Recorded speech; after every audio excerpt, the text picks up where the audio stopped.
Hello students, welcome to this class of the physics. तर last time आपण pressure exerted by गॅसचं derivation बघत होतो. Okay, board point of view हे derivation जे आहे ते खूप इम्पॉर्टंट आहे. Pressure exerted by gas. Okay, तर लास्ट टाइम आपण फोर्सचा फॉर्म्युला काढला होता. एकदा फोर्सचा फॉर्म्युला तुम्हाला काढता आला की तिथून पुढचं डेरिवेशन जे आहे ते खूप इझी आहे, लक्षात घ्या.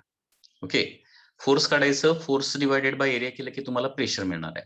आणि या प्रेशरच्या फॉर्म्युल्यामध्ये फक्त थोडंफार मॅन्युप्युलेशन केलं की तुमचं डेरिवेशन जे आहे ते कम्प्लीट होत आहे. ठीक आहे, पुन्हा एकदा आपण हे डेरिवेशन जरा व्यवस्थित बघूया. Okay, pressure exerted by gas. Pressure exerted by gas. Pressure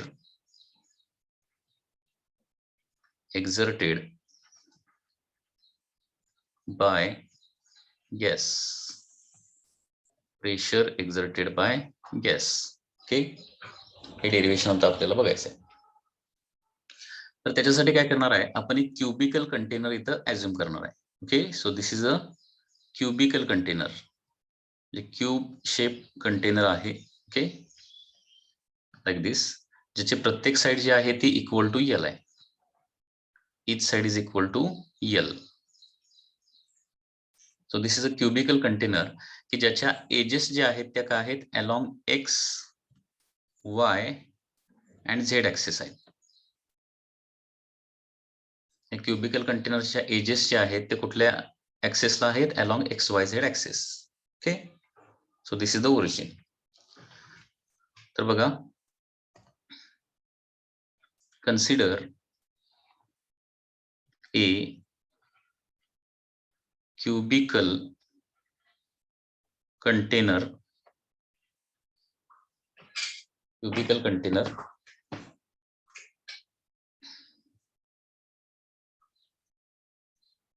of side L. Consider a cubical container of side L. Okay, with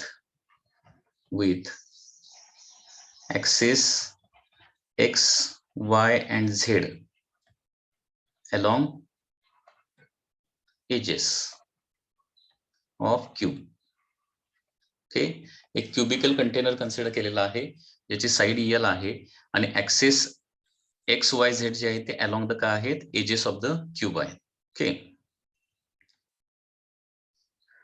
याच्यामध्ये लागणाऱ्या सगळ्या टर्म्स लिहा. Let capital N is the total number of molecules inside the vessel. Number of molecules, okay, inside vessel. Small m is the mass of each molecule. Small is the mass of each molecule. After that, इथं volume किती येणार बघा. V is the volume of gas. आता गॅसचं volume म्हणजे काय असतं, ज्या कंटेनर मध्ये आपण त्या गॅसला ठेवतो त्या कंटेनरचं व्हॉल्यूम म्हणजे व्हॉल्यूम ऑफ गॅस असतं.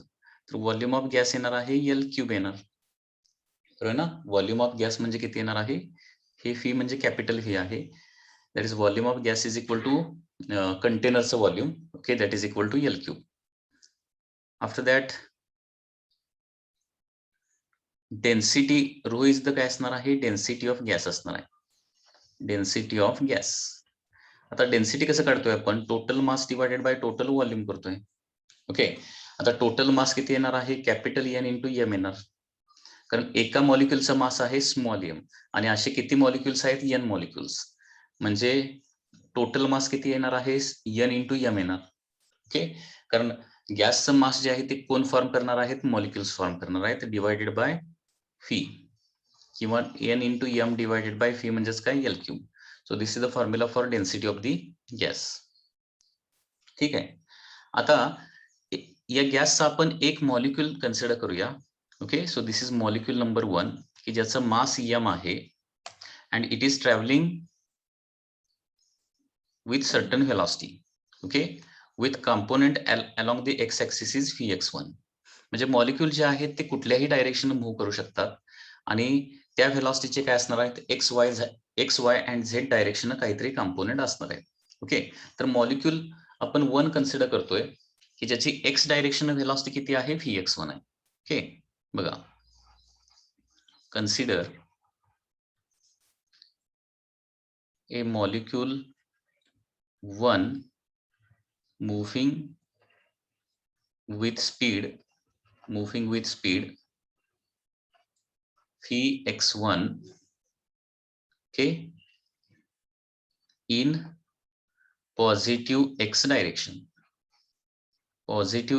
डायरेक्शन एक मॉलिक्यूल Vx1 या व्हेलॉसिटीने निघालेला आहे. Okay,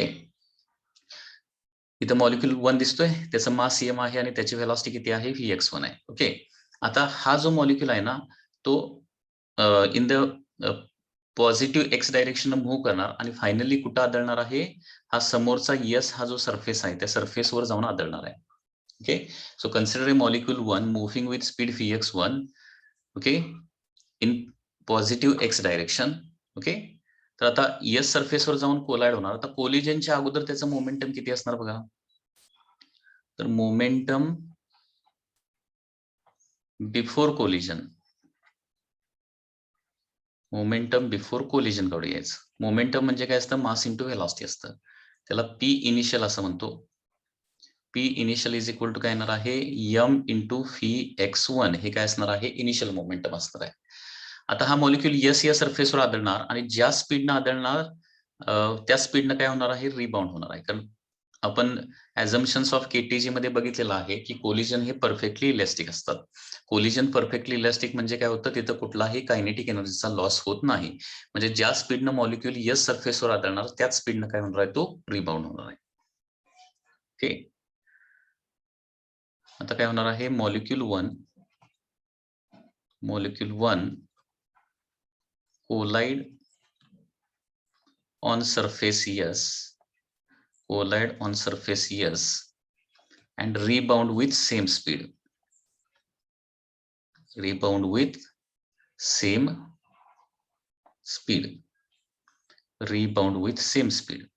Okay, so therefore momentum after collision किती होणार बघा, त्याचं momentum after collision येणार आहे, that is P final, that is equal to, आता बघा इथं डायरेक्शन काय झालेली आहे, रिव्हर्स झालेली आहे आणि त्याच्यामुळे फायनल मोमेंटम काय करावं लागेल, मायनस एम Vx1 लिहावं लागणार आहे. म्हणजे इनिशियल मोमेंटम जर प्लस एम Vx1 असेल तर फायनल मोमेंटम येणार आहे मायनस एम Vx1. आता याच्यावरून काय करूया, चेंज इन मोमेंटम काढूया. So therefore change in momentum in अ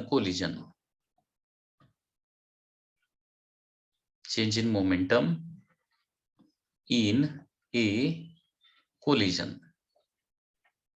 म्हणजे एका कोलिजन मध्ये चेंज इन मोमेंटम किती होत आहे बघा, तर फायनल मोमेंटम मायनस काय होणार आहे, इनिशियल मोमेंटम होणार आहे. That is the change in momentum. So final momentum आहे minus m Vx1 minus initial momentum आहे m Vx1. Okay, so therefore change in momentum होणार आहे minus 2m Vx1.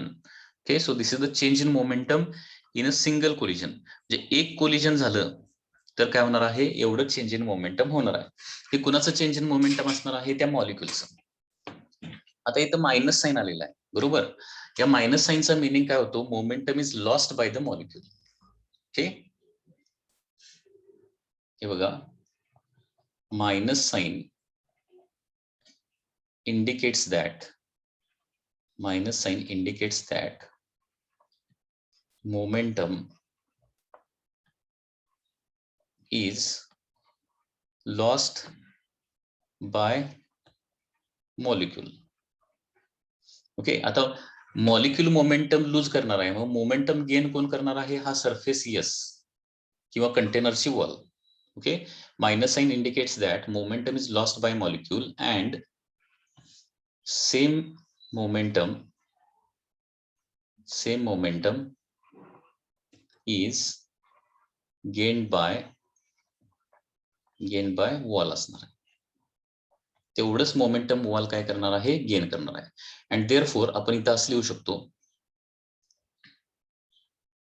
Change in momentum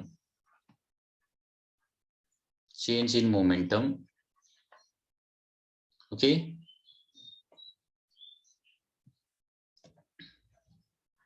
change in momentum in a collision of wall is equal to 2m phi x1, बरोबर आहे ना. हे जे आहे ते change in momentum in a collision of molecule झालेलं आहे, कुठलं -2m phi x1. मग change in momentum in a collision of wall, वॉलचं चेंज इन मोमेंटम एका कोलिजन मध्ये किती होणार आहे 2m phi x1. ठीक आहे, म्हणजे एका कोलिजन मध्ये चेंज इन मोमेंटम किती होतं हे अगोदर आपण काढलेलं आहे, लक्षात घ्या. इथपर्यंत पाठ लक्षात आला का बघा, खूप इझी आहे. Initial momentum m phi x1, final momentum -m phi x1, change in momentum -m phi x1 -m phi x1. त्याच्यामुळे चेंज इन मोमेंटम होणार आहे -2m phi x1. हे आपण चेंज इन मोमेंटम काढलं, कुणाचं मॉलिक्यूलचं. आता मायनस साइन तिथे आलं, याचा मिनिंग काय होणार आहे, momentum is lost by the molecule. Momentum is lost by molecule. आता मॉलिक्यूल मोमेंटम लूज करणार म्हणजे मोमेंटम गेन कोण करणार आहे, तर ती वॉल मोमेंटम गेन करणार आहे. So change in momentum in a collision of A wall, म्हणजे एका कोलिजन मधलं चेंज इन मोमेंटम आपण काढलेला आहे कुणाच्या, वॉलच्या. Okay, that is 2m phi x1. ठीक आहे, बघा आपण हे चेंज इन मोमेंटम का काढायला लागलोय, कारण चेंज इन मोमेंटम वरून आपल्याला काय मिळणार आहे, फोर्स मिळणार आहे, लक्षात घ्या. ठीक आहे, कारण फोर्स म्हणजे न्यूटन सेकंडला जर तुम्ही बघितला तर फोर्स म्हणजे काय असतं, rate of change of momentum असतं, rate of change of momentum किंवा change in momentum per unit time. ठीक आहे, नेक्स्ट. आता एका कोलिजन मधलं चेंज इन मोमेंटम मिळालं, असे किती कोलिजन होतात ते बघूया आपण थोडेसे. Okay, number of collisions per unit time किती होतात ते बघूया आता. नेक्स्ट पार्ट बघा. आता मॉलिक्यूल 1चं कसं होणार बघा. पुन्हा एकदा इथे मी फक्त फ्रंट सरफेस याचा ड्रॉ करतो मी, की ज्याच्यामध्ये आपल्याला काय दिसतोय, फक्त एक्स ऍक्सिस दिसतोय आणि वाय ऍक्सिस दिसतोय. फ्रंट सरफेस फक्त काढतो. आता मॉलिक्यूल 1 ची मोशन जी आहे ते कशी होणार बघा. मॉलिक्यूल 1 काय होणार आहे, या समोरच्या सरफेसवर जाऊन आदळणार, कोलाइड होणार. कोलाइड झाल्यानंतर काय होणार आहे, रिबाउंड होणार. त्याच वेलॉसिटीनं लाईन खाली काढली आहे फक्त अंडरस्टँडिंगसाठी. ऍक्च्युली ज्या लाईनने जाऊन आदळणार त्याच लाईननं काय होणार आहे, रिबाउंड होणार आहे. रिबाउंड होणार त्याच स्पीडनं, पाठीमागच्या सरफेसवर जाणार आहे, तिथं परत कोलिजन होणार, परत रिबाउंड होणार आणि परत काय होणार आहे, त्या सरफेसवर येऊन काय होणार आहे, कोलाइड होणार आहे. बघा मॉलिक्यूल 1चं फॉर एक्झाम्पल इकडचा सरफेस म्हणजे आपण कुठला सरफेस म्हटलंय ते S surface. Molecule 1 collide on surface S, rebound with same speed. Okay, moves in opposite direction. Okay, travel distance L, collide on the opposite face, again travel distance L and again collide with the surface S. म्हणजे इथं काय होणार बघा, मॉलिक्यूलची motion कशी होते बघा. Molecule 1 okay collide on surface S, collide on surface S, या सरफेसवर कोलाइड होणार, रिबाउंड त्या स्पीडनं रिबाउंड होतो, rebound and travel distance L, बरोबर आहे ना. यस या सरफेसवरून रिबाउंड झाल्यानंतर तो पाठीमागे जाणार आणि किती डिस्टन्स ट्रॅव्हल करणार, या क्यूबची जेवढी साईड आहे ना तेवढंच डिस्टन्स ट्रॅव्हल करणार आणि परत अपोजिट फेसवर कोलाइड होणार. So travel distance L and collide on opposite face. Opposite फेसवर कोलाइड होणार, कोलिजन झालं की परत त्या काय होणार आहे, अपोजिट सरफेसवरून रिबाउंड होणार. Collide on opposite face yes, rebound परत रिबाउंड होणार अपोजिट सरफेसवरून and again travel distance L, again travel distance L to collide on surface S. बरोबर, म्हणजे S या सरफेसवरच्या दोन सक्सेसिव्ह कोलिजन मध्ये तो किती डिस्टन्स ट्रॅव्हल करणार आहे, 2L. म्हणजे S सरफेसवरून कोलाइड होऊन पाठीमागे जाणार, L डिस्टन्स ट्रॅव्हल करणार, परत काय होणार आहे, पुढे येणार किती डिस्टन्स एल डिस्टन्स परत पुढे येणार आणि परत एस सरफेसवर आदळणार आहे. म्हणजे याचा मिनिंग काय झाला, distance between two successive collision. Okay, hence distance between two successive collision म्हणजे दोन कोलिजन मधलं डिस्टन्स, दोन कोलिजनच्या दरम्यान तो किती डिस्टन्स ट्रॅव्हल करणार, distance between two successive collisions on same surface, yes, same surface yes is equal to येणार आहे 2L. एकाच सरफेसवरच्या दोन कोलिजन मधलं जे डिस्टन्स आहे ते किती असणार आहे, 2L एवढा असणार आहे. लक्षात येत आहे. आणि हे 2L हे जे डिस्टन्स आहे तो किती स्पीडनं ट्रॅव्हल करणार आहे, Vx1 या स्पीडनं. त्याच्यामुळं time between two successive collision आपण काढू शकतो. ओके, सो देअरफोर, आता हा पॉइंट महत्वाचा आहे बघा, देअरफोर टाइम बिटवीन किंवा टाइम पिरियड म्हणूया, time period between two successive collisions,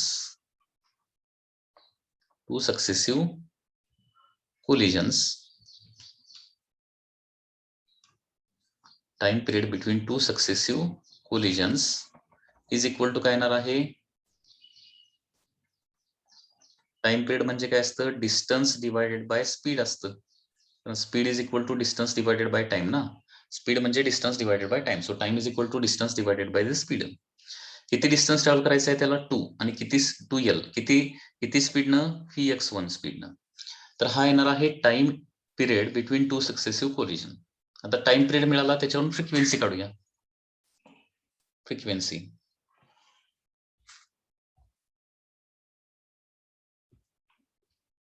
frequency म्हणजेच काय, number of collisions per second.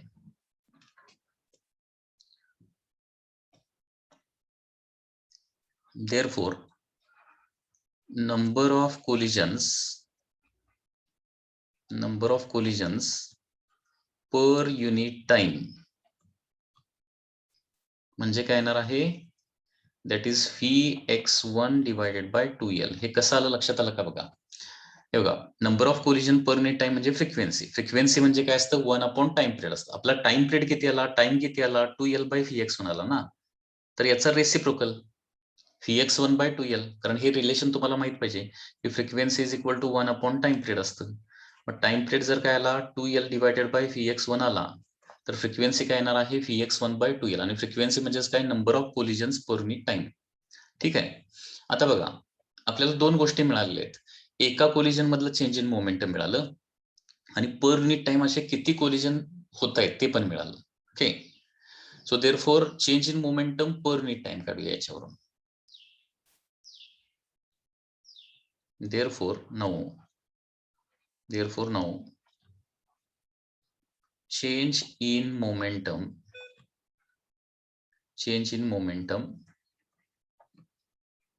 per unit time.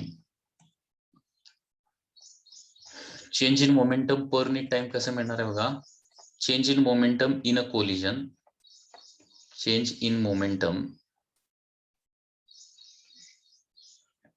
in a collision, हे एका कोलिजन मध्ये झालेलं change in momentum into number of collisions per unit time, number of collisions per unit time. या पद्धतीने change in momentum per unit time काढणार आपण. लक्षात येते का बघा, change in momentum per unit time म्हणजे काय, एका कोलिजन मध्ये झालेलं चेंज इन मोमेंटम इनटू असे किती कोलिजन पर सेकंड होत आहेत, number of collision per unit time. So change in momentum per unit time, Newton second law of the motion नुसार change in momentum per unit time म्हणजेच काय असतं, force असतं. Okay, so this change in momentum per unit time म्हणजेच काय लिहिणार मी, force लिहिणार आहे. आता हा फोर्स कोण एक्झर्ट करणार आहे, मॉलिक्यूल 1 ओनली, कारण एका मॉलिक्यूलचाच अजून आपण विचार करतोय, लक्षात घ्या. Okay, change in momentum per unit time is the force and this is the force exerted by only first molecule. Change in momentum in a collision, एका collision मध्ये change in momentum किती होत आहे, that is 2m Vx1, हे आपण अगोदर काढलेला आहे. एका collision मध्ये change in momentum किती होत आहे, 2m Vx1. इंटू असे number of collision per minute time किती आहेत, Vx1 divided by 2L. So here 2 and 2 get cancel and therefore force exerted by first molecule जो येणार आहे that is m Vx1 square divided by L. Okay, तर या पद्धतीने सुरुवातीला आपल्याला फोर्सचा फॉर्म्युला काढावा लागेल. स्टेप्स लक्षात आले का बघा. Basic steps, initial momentum m Vx1, final momentum minus m Vx1. त्याच्यामुळे चेंज इन मोमेंटम होणार आहे -2m Vx1. हे चेंज इन मोमेंटम होणार. मॉलिक्युलचं चेंज इन मोमेंटम होणार आहे -2m Vx1 आणि त्याच्यामुळे वॉलचं चेंज इन मोमेंटम होणार आहे +2m Vx1. म्हणजे एका कोलिजन मधलं चेंज इन मोमेंटम आपल्याला मिळालं. एका कोलिजन मध्ये चेंज इन मोमेंटम किती होत आहे, 2m Vx1.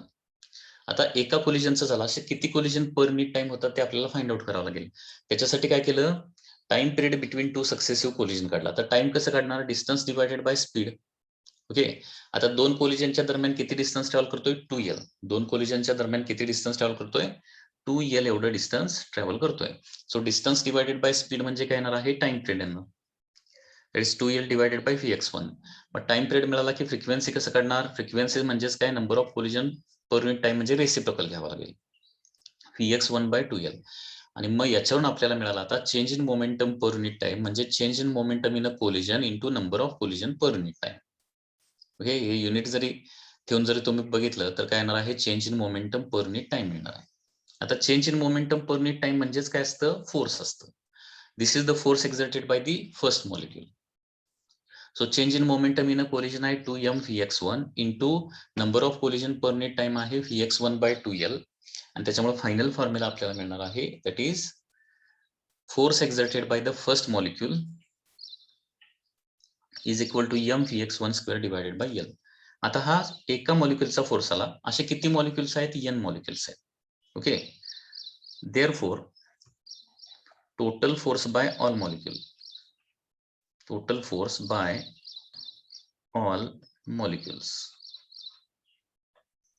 सगळ्या मॉलिक्युलने एक्झर्ट केलेला force F is equal to काय येणार आहे, F1 plus F2 plus F3.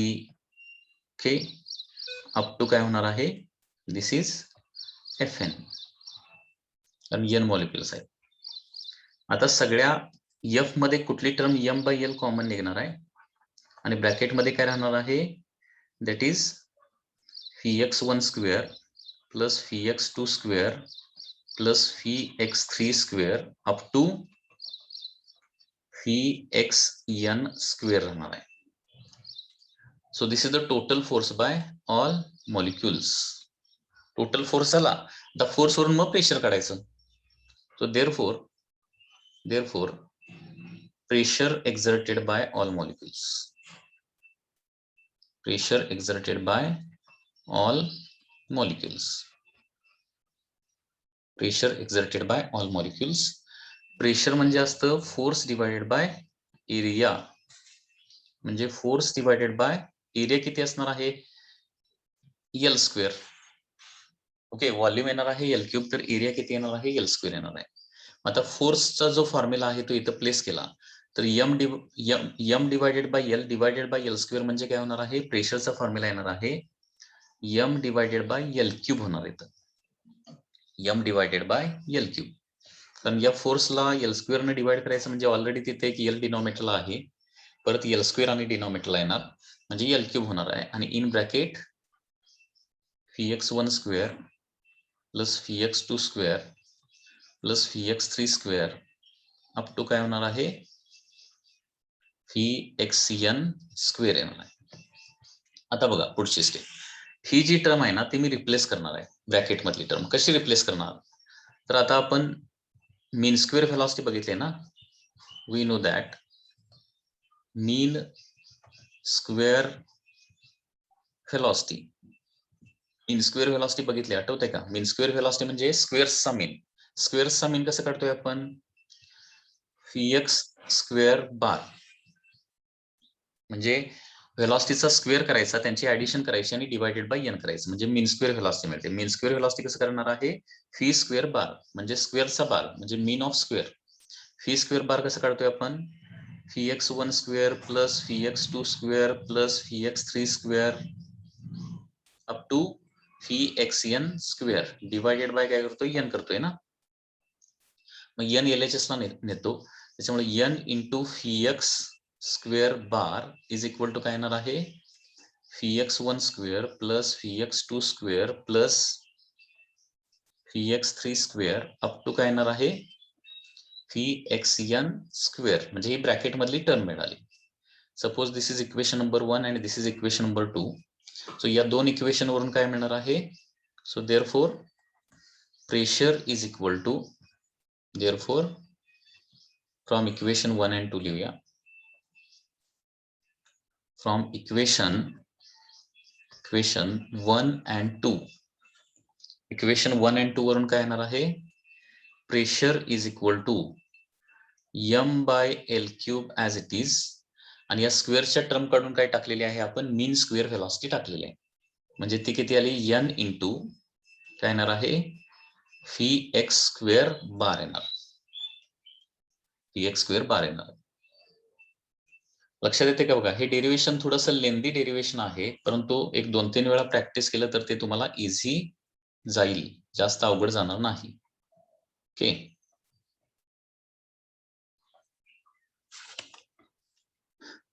आता या फी एक्स स्क्वेअरला देखील काय करणार आहे, मी रिप्लेस करणार आहे. फी एक्स स्क्वेअरला हे कसं रिप्लेस करणार आहे, तर बघा, also phi square, okay, phi square bar is equal to काय येणार आहे,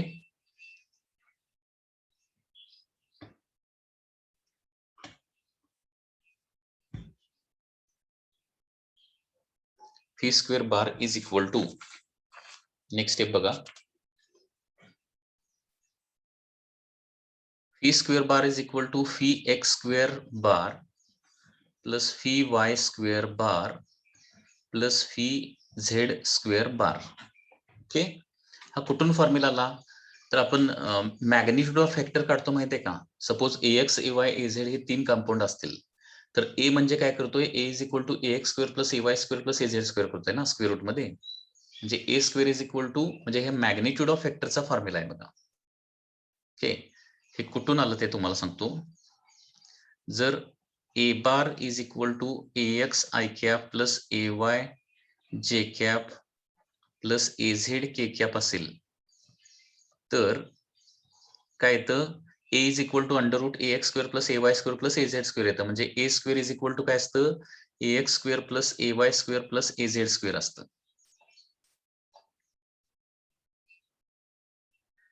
ओके, तसं VX square plus VY square plus VZ square म्हणजे काय असणार आहे, थोडक्यात फी स्क्वेअर असणार आहे. ओके, म्हणजे मॅग्निट्यूड ऑफ फॅक्टरचा इथं आपण फॉर्म्युला, कारण हे VX VY VZ काय आहेत, कॉम्पोनंट्स आहेत, आणि कॉम्पोनंटच्या स्क्वेअरची ऍडिशन केली तर काय मिळते आपल्याला, त्या व्हेक्टरची मॅग्निट्यूड मिळते. लक्षात येत आहे,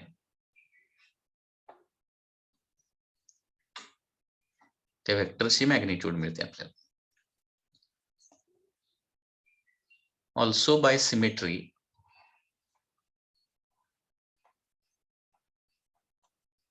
ओके, आता जेवढी मीन स्क्वेअर व्हेलॉसिटी एक्स डायरेक्शन असणार आहे, तेवढीच मीन स्क्वेअर व्हेलॉसिटी काय असणार आहे, वाय डायरेक्शन देखील असणार आहे, आणि तेवढीच मीन स्क्वेअर व्हेलॉसिटी काय असणार आहे, झेड डायरेक्शन असणार आहे. हे असं का होतं, कारण गॅस जो आहे तो सगळ्या डायरेक्शन सेम प्रेशर एक्झर्ट करतो. Gas exert same pressure in all direction. Okay, म्हणजे VX square bar is equal to VY square bar is equal to VX square bar, ह्या तिन्ही व्हेलॉसिटी देखील, म्हणजे तिन्ही कंपोनंट जनरली काय असतात, सेमच असतात तिन्ही डायरेक्शनला. सो देअरफॉर मी इथं असं लिहू शकतो, phi square bar is equal to काय येणार बघा, आता VX स्क्वेअर म्हणजेच VY स्क्वेअर म्हणजेच VZ स्क्वेअर आहे ना, म्हणजे VX square plus VX square plus VX square असं लिहू शकतो. Phi square bar is equal to VX square bar plus VY square bar plus VZ square bar लिहू शकतो. म्हणजे VY आणि VZ च्या ठिकाणी काय लिहू शकतो मी, VX VXच लिहू शकतो, कारण ते इक्वलच आहेत सगळे. Vx square bar plus Vx square bar plus Vx square bar म्हणजे काय येणार आहे 3 टाइम्स Vx स्क्वेअर बार येणार आहे. म्हणजे याच्यावरून काय मिळालं Vx square bar is equal to 1/3 times V square bar येणार आहे. आता या ज्या कन्सेप्ट हा जो पार्ट आहे एंडिंगचा पार्ट थोडासा काय आहे कन्फ्युजिंग आहे आणि डिफिकल्ट आहे, परंतु पुन्हा पुन्हा हा व्हिडिओ जर तुम्ही बघितला तर तुम्हाला काय करायचं ते नेमकं लक्षात येईल. त्याच्यामुळे हा व्हिडिओ हा पार्ट जो आहे ना तो काय करा रिपीट थोडंसं बघा म्हणजे तुम्हाला लक्षात येईल.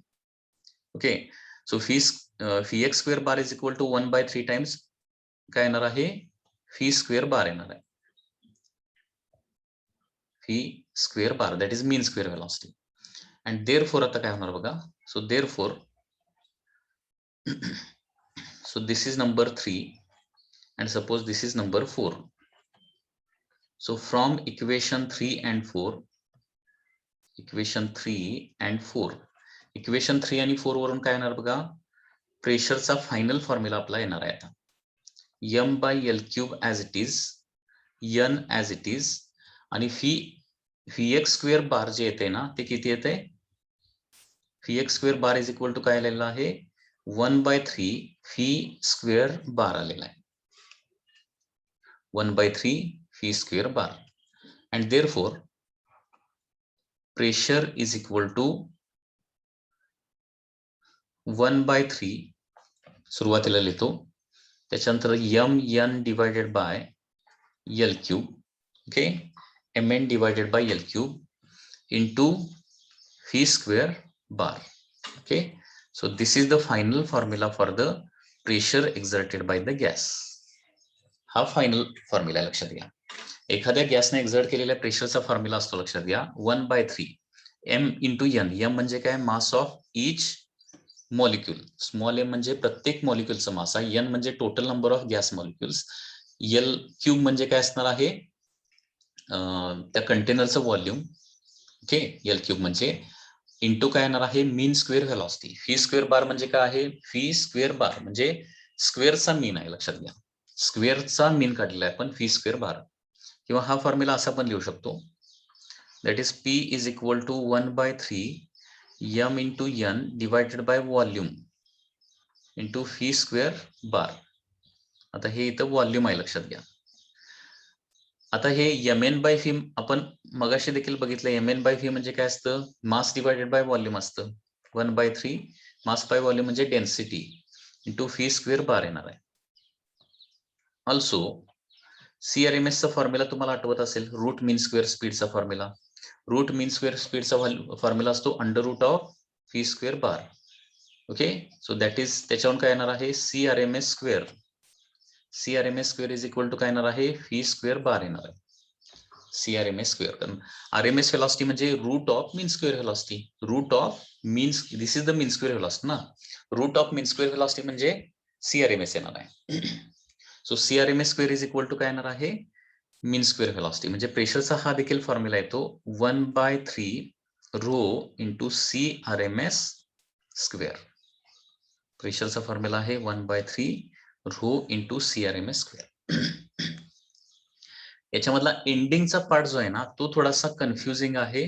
तो थोडासा लवकर लक्षात येत नाही. याला एकमेव सोल्युशन आहे आणि ते म्हणजे काय हे थोडंसं रिपीट बघणं आणि मग त्याच्यामध्ये काय डाऊट असला तर विचारा. Okay so this is the derivation for board point of view only. Okay actually हे डेरिवेशन जे आहे ते आपल्या बोर्डच्या टेक्स्टबुक मध्ये आहे लक्षात घ्या. ते एक्झामला रिअरली विचारलं जातं किंवा आतापर्यंत कधी विचारलं गेलेलं नाहीये लक्षात घ्या. तरी पण ते बोर्डच्या बुकमध्ये असल्यामुळे हे डेरिवेशन आपण प्रिपेअर करतोय लक्षात घ्या. आता NEET and JEE point of view हा जो लास्ट फॉर्म्युला आलाय ना last formula textbook point of view this is the last formula. हा लास्ट फॉर्म्युला आहे किंवा हा फॉर्म्युला लास्ट आहे textbook point of view. NEET JEE CET point of view आपल्याला प्रेशर काढण्यासाठी हा फॉर्म्युला यूज करायचा आहे. त्याच्यामुळे हा फॉर्म्युला पाठ केला तरी NEET JEE and CET point of view derivation किंवा याच्या मधल्या स्टेप काहीही लागत नाही. फक्त आपल्याला हा लास्टचा फॉर्म्युला फक्त लागणार आहे. ओके तर हा फॉर्म्युला पाठ करावा लागेल. प्रेशर एक्झर्टेड बाय गॅसचा फॉर्म्युला असतो 1/3 रो म्हणजे density of the gas into RMS velocity square CRMS square. So this is the final formula for the pressure exerted by the gas. Okay.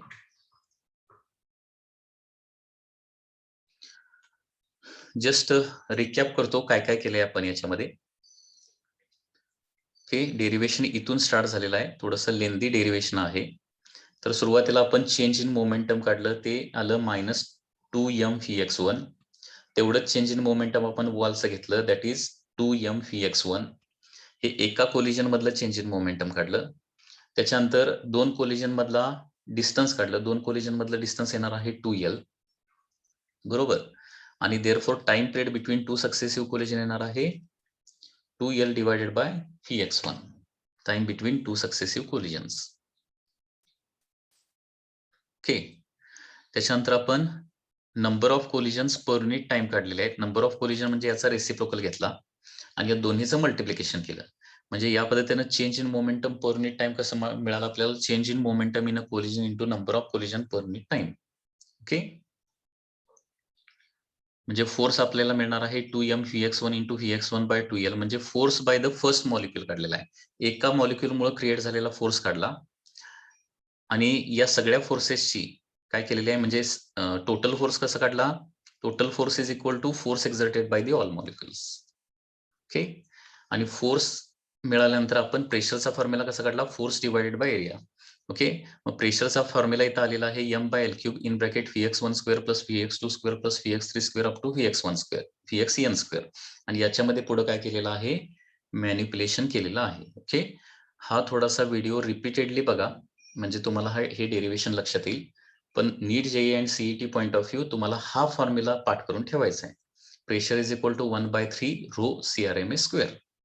Pressure is equal to 1/3 rho CRMA². Okay,